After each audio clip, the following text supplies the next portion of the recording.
السلام علیکم ورحمۃ اللہ وبرکاتہ۔ آج اب میں نے اپنے اسٹیٹس پہ ایک پوسٹ لگائی اور وہ پوسٹ سمپل سی تھی کہ انسان جب اپنی بیٹی بھی آئے تو انسانیت دیکھ کے بھی آئے، انسانیت کو اہمیت دے، تحقیق کر لیں جب آگے پیچھے سے، کیونکہ اب برادری سسٹم ٹوٹ رہا ہے، خاندان بکھر رہے ہیں اور غیروں میں رشتے ہو رہے ہیں اور ان کو ہم پرسنلی نہیں جانتے، اور تحقیق کر لیا کریں اور اس کے بعد بچی کا رشتہ دیں، اور اس کے بعد بھی اگر خدا نخواستہ زندگی کی آزمائش ہے اور وہ انسان کے بجائے جانور نکل آئیں تو پھر گھر واپس لوٹ آئیں۔ شادی دوبارہ ہو سکتی ہے، زندگی بار بار دوبارہ نہیں ملتی، اور یہ زندگی اس لیے نہیں کہ ہم کسی جلاد کے حوالے کر دیں، کسی ظالم کے حوالے کر دیں اور ہم سمجھیں کہ ہم بڑے صابر اور شاکر ہیں اور اس کا ہمیں بڑا اجر ملے گا۔ مجھے ایسی کوئی حدیث نہیں ملتی جس میں عورت کا مرد سے ظلم سہنا اور اس پہ اجر و ثواب ہو۔ ہاں، غربت کو برداشت کرنا اور غریب شوہر کے ساتھ زندگی گزارنا اجر و ثواب ہے۔ اسی طرح بیمار مرد ہے لیکن اس کے ساتھ اگر آپ ہیلپ پر کوئی جاب بھی کرنا چاہیں تو آپ کو اجازت ہے اور آپ اپنے شوہر کے ساتھ رہیں۔ بہت سے میرے لوگ ہیں ارد گرد، بہت اچھے لوگوں سے ساتھ معاملہ ہوا۔ بہت اچھی میری ایک جاننے والی ہیں، تو ان کے میاں نے کبھی جاب نہیں کی اور ہر دفعہ انہیں نشے کی بھی لت ہو جاتی تھی اور ہر دفعہ ان کا بہنیں مل کے علاج بھی کرواتی تھی اور وہ مجبور تھا، وہ جیسے ہی ٹھیک ہوتا تھا 2-3 مہینے کے بعد پھر ان کے گروہ مل جاتے تھے اس کو اور دوبارہ لت لگ جاتی تھی۔ وہ کپڑے سی کے اپنا گزارا کرتی تھی، گھر اپنا تھا، دال روٹی چلتی رہتی تھی۔ ایک دفعہ ان کے والد نے کہا کہ کبھی ہم بھیجتے ہیں راشن تو کبھی بھائی بھیجتا ہے، اور تم بھی کپڑے وغیرہ سیتی اور کبھی تمہاری نندیں ہیلپ کرتی ہیں، تو آ جاؤ واپس، جو دال ساگ ہے یہاں کھا لو۔ انہوں نے مجھ سے مشورہ مانگا، میں نے کہا بتائیں کیا پرابلم ہے؟ اس نے بس بتایا کہ میرا میاں بس اس طرح یہ مسئلہ۔ میں نے کہا اور کچھ؟ اس نے کہا اتنا اچھا ہے، اتنا نائس ہے، اتنا طبیعت وائز اچھا ہے کہ شاید دنیا میں کسی کا شوہر اتنا اچھا ہو۔ کبھی اونچی آواز میں نہیں بولا، کبھی اس نے میری انسلٹ نہیں کی، بلکہ وہ خود پریشان رہتا ہے کہ میں اس لت سے کیسے اپنے آپ کو چھٹکارا حاصل کروں، اور اگر میرے کو بتاتی ہے میں بیمار ہو جاؤں، کبھی سر میں درد ہو جائے تو اس قدر پریشان اور جلدی جلدی ڈاکٹر کے لے جانا اور پھر جوس بنا کے یہ پی لو وہ کر لو، اور بہت محبت کرنے والا شوہر۔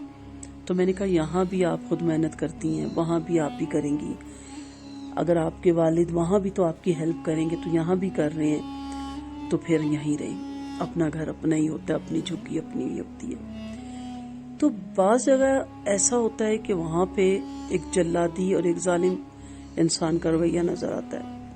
ایسے بھی میرے پاس واقعات ہیں جس پہ آج میرا دل دکھتا ہے، کیونکہ اس وقت میں بھی اتنی بڑی ایج کی نہیں تھی اور اسٹرانگ نہیں تھی، ان میرڈ تھی۔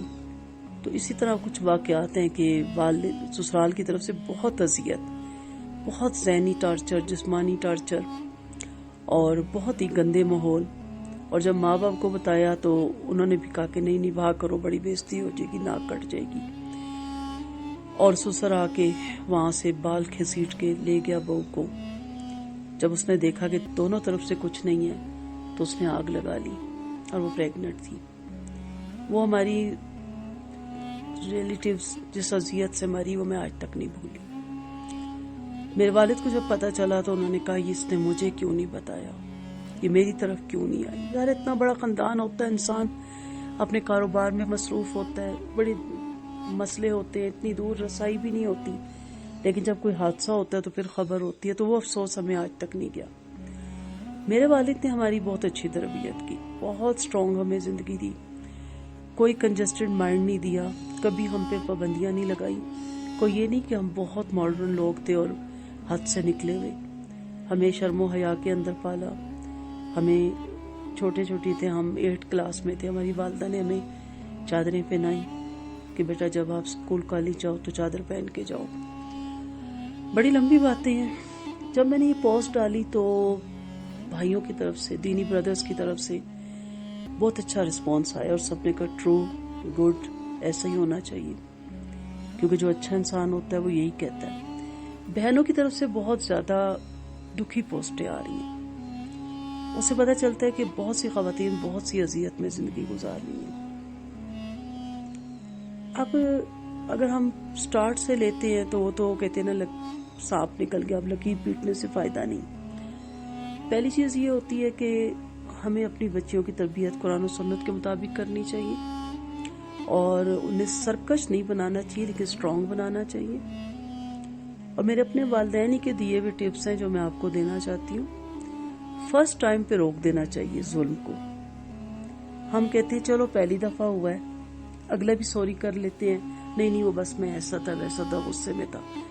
کیوں بھائی، آپ کو غصہ آتا ہے تو آپ کو عورت ہی پہ غصہ آتا ہے؟ جائیں اپنے مقابلے والے پہ غصہ اتاریں، دیکھیں پھر آپ کا کیا حشر ہوتا ہے۔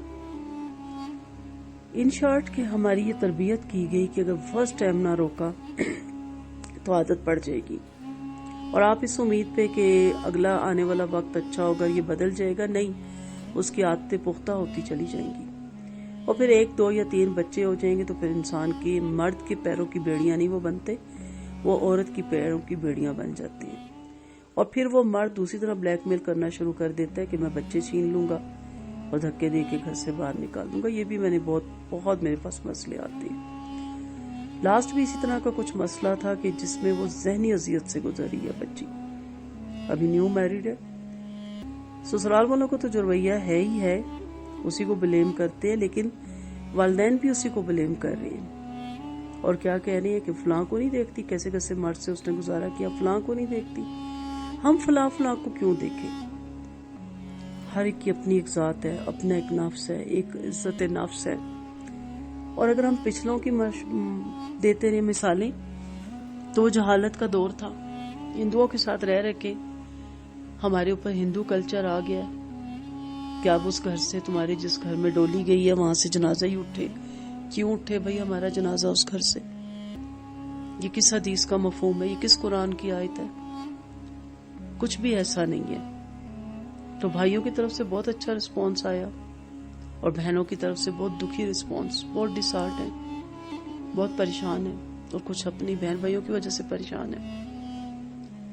میں دعا ہی کر سکتی ہوں سب کے لیے، لیکن ایک ریکویسٹ ضرور کروں گی کہ آپ اپنے بچوں کی تربیت صحیح طریقے سے کریں، اپنے بیٹوں کی بھی تربیت صحیح طریقے سے کریں، صرف بیٹیوں کو نہیں۔ بیٹیوں کو سر جھکا کے چلنا نہ سکھائیں، بیٹوں کو بھی سکھائیں، انہیں بھی ایک اچھا شوہر بننے کی ترغیب دیں۔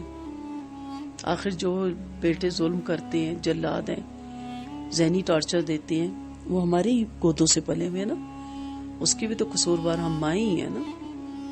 ہمیں اپنی بیٹی بیمار دکھتی ہے لیکن بہو ہمیں ڈرامہ باز نظر آتی ہے، ہمیں اپنی بیٹی تھکتی ہوئی نظر آتی ہے کہ اس پہ پورے سسرال کا لوڈ ہے، اور ہمیں اپنی بہو ہم کہتے کرتی کیا ہے۔ ہم اپنے ماں باپ کے گھر تھے، ماشاءاللہ ہم 8 بہن بھائی ہیں، 4 بہنیں 4 بھائی، اللہ سب کو زندگی دے۔ ہماری بہت بڑی فیملی تھی، ہماری والدہ نے ہمیں کبھی آرڈر نہیں دیا تھا، لیکن ہم نے آہستہ آہستہ سنبھال لیتے گھر، اس وقت تو ہمیں کوئی لوٹ نہیں لگتا تھا۔ پھر اسی طرح ہماری آگے جب اپنے سسرال گئے تو ہمیں بالکل لوڈ نہیں لگا، اسی طرح ہم نے اپنے گھروں کو سنبھالا، اور کبھی والدہ کو نہیں کہنا پڑا کہ کیوں آپ سنبھال رہی ہیں، وہ بلکہ اچھی طرح ہمیں نصیحت کرتی تھی، بڑوں کا احترام بتاتی ہیں۔ ساس سسر کا انہوں نے اتنا احترام بتایا کہ شاید ماں باپ سے زیادہ ہم نے کیا، اور آگے سے بھی اچھے انسان ملے۔ لیکن ایک چیز ہمارے والد نے اور والدہ نے ہمیشہ ہمیں سکھائی کہ کوئی ظلم نہیں برداشت کرنا، کوئی انسلٹ برداشت نہیں کرنا، کوئی کسی کا غلط بات، گالی تو بہت بڑی بات ہے، ہمارے خاندان میں گالی پہ تو بندہ مار دیتے ہیں، گالی تو برداشت مرد بھی نہیں کرتا مرد کی، اللہ کہ عورت کو گالی دی جائے، یہ تو ہو ہی نہیں سکتا، ناممکن۔ تو بہرحال میں اس وقت سے بہت اپسیٹ ہوں، کافی بہنوں کی پریشانیاں آ رہی ہیں، میں دعا کر سکتی ہوں، اور آپ کو یہی دوبارہ ریکویسٹ کروں گی کہ پلیز اپنی بچیوں کو، اگر نصیب میں جلاد نکل آیا ہے، ظالم نکل آیا، تو ان کو ٹیک دیجیے، ان کی ٹیک پہ کھڑے ہو جائیے پلیز، ان کو یوں نہ چھوڑیے لاوارث، کل آپ بھی ظالم کا ساتھ دینے والوں میں شامل ہوں گے۔ اگر آپ غریب ہیں تو آپ کا نصیب نہیں کھائیں گی، وہ اپنا نصیب کھائیں گی۔ اللہ کہتا ہے میں تمہیں بھی رزق دیتا ہوں اور انہیں بھی رزق دیتا ہوں۔ نبی کریم صلی اللہ علیہ وسلم کا فرمان ہے، سب سے بہترین گھر وہ ہے یا سب سے زیادہ نیکی کے لائق وہ ہے جو بہن طلاق لے کے یا بیوگی کی صورت میں یا بن بیائی گھر بیٹھی ہو. سب سے زیادہ حقدار وہ ہے، اس کے ساتھ ہمدردی، خیر خواہی اور نیکی کی جائے. اور جیسے میں نے اپنے پہلے بھی کلپ میں کہا کہ یہ تو میڈ ہیں، فری کی میڈ ہیں ہماری، اور ہم نوکروں سے بھی بدتر ان سے سلوک کرتے ہیں. نوکروں سے بھی ہم تھوڑا سا ڈرتے ہیں کہ چلے کے کام چھوڑ کے تو نئے سرے سے نیا نوکر نہیں ملے گا، تو اسی سے نبھا کر، اور ہماری بڑی کوشش ہوتی ہے کہ یہ کسی طرح ٹکا رہے، اس کی ڈیمانڈ پہ ہم اسے پے بھی دیتے ہیں. لیکن یہ بہنیں تو بغیر پے کے جتی رہتی ہیں، پورے گھر کو سنبھالتی ہیں. آپ کے بچوں کی بھی میڈ ہوتی ہے، اگر پڑھی لکھی ہیں تو پڑھاتی بھی ہیں. آپ ان کے حوالے کر کے کہیں بھی چلے جاتے ہیں، لیکن کیوں پھر آپ کہتے ہیں ہمارا کھا گئی، سر پہ آ کے بیٹھ گئی، ذمہ داری، بوجھ. بڑی بڑی اچھی بھی لوگوں سے بیٹھ کے کہہ رہی ہوتی ہیں کیا کریں اب گھر آج ہو گئی ہے، آپ پھینک تو نہیں سکتے نا، اب نند ہے. آپ کون ہوتی ہیں پھینکنے والی؟ آپ کو اللہ نے اپنے گھر میں بسایا ہے تو اللہ کا شکر ادا کریں، بہت عزت دے، بہت احترام کریں ایسی بہنوں کا، بہت خیال رکھیں، بہت دل جوئی کریں. ان کو اتنا کانفیڈینس دیں کہ ان کا دوسری جگہ نکاح ہو سکے، انہیں خوشیاں دیں، انہیں سکون دیں، ان کو اپنائیت دیں. یہ ثواب ہے. یہ ثواب نہیں ہے کہ ان کو مشورے دیں کہ تم گزارا کرو، پیچھے مت آنا. ہمارے یہاں ایک محاورہ ہے کہ سسرال کی بات اور میکے کی لات سسرال کی لات اور میکے کی بات برابر. کیوں برابر؟ کیوں بات کریں بھائی؟ کیوں بھابیاں بات کریں؟ کیوں ماں باپ تانے دیں؟ تو پلیز اپنی سوچ بدلیں. آپ تاریخ پڑھیں، اسلاف کو اٹھا کے دیکھیں، آپ کو صحابہ صحابیات میں ایسی کوئی بات نظر نہیں آئے گی.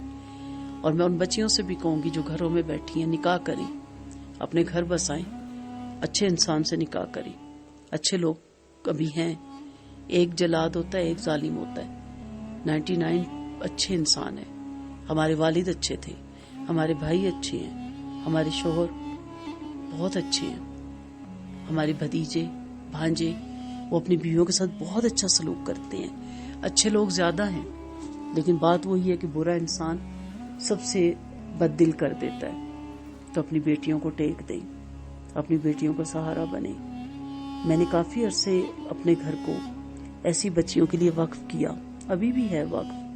میں نے کہا کوئی بچی اگر اپنے گھر میں 2 وقت کی روٹی ذلت سے کھاتی ہے تو وہ میرے گھر آ جائے. اللہ کا شکر، اس کا کرم، اس کا احسان کہ میرا چھوٹا سا گھر ان کے لیے مرکز بنا، اور وہ رہیں اور کافی سال رہیں، اور ان کے نکاح ہوئے. آج وہ اپنے گھروں میں آباد ہیں، اللہ ان کو آباد رکھے. کوئی چاچا چاچی کے پاس رہ رہا ہے، یتیم ہے، میرا گھر حاضر ہے اس بچی، اس خاتون کے لیے. وہ آ جائے میرے پاس رہے، اور شاید انہی کا نصیب میں کھاتی رہی ہوں اور آگے بھی کھاؤں گی. تو اس لیے میں نے یہ کیوں کیا تھا، یہ 22 سال پہلے میں نے کیا تھا، کیونکہ میں نے دیکھا تھا کہ 2 وقت کی روٹی بھی ایسی بیٹیاں بہت ذلت کے ساتھ کھاتی ہیں. تو اللہ سے ڈریں. آپ انہیں کہتے ہیں جلاد اور ظالم، ہم ماں باپ بھی ظالم ہیں، ہم بھائی بھی ظالم ہیں، ہم بہنیں بھی ظالم ہیں، جو اپنی بہنوں کو ذلیل و خوار کرنے کے لیے چھوڑ دیتی ہیں. دعاؤں میں یاد رکھیے گا. السلام علیکم ورحمۃ اللہ وبرکاتہ.